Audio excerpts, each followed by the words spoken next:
den gode, Herren den almægtige, Herren den smukke. I lovede, at I ville hjælpe. Hør os, din trofaste tjenere.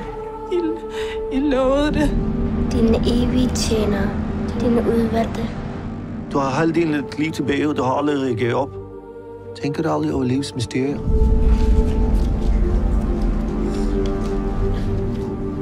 Nej. Hvorfor tror du, flaskeposten kom ned til os, Karl? Vi kan redde 2 børn i dag, fordi vi fik et brev, der har ligget i vandet i 8 år. Hvad er det, du prøver at sige? Det var Gud, der sendte os den flaskepost.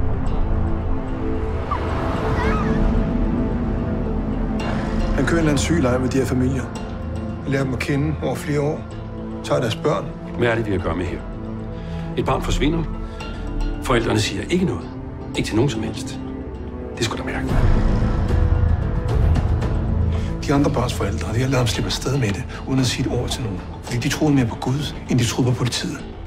Så nu spørger jeg dig lige en gang til. Kan du leve med, at du intet har gjort for at redde dine børns liv, hva'?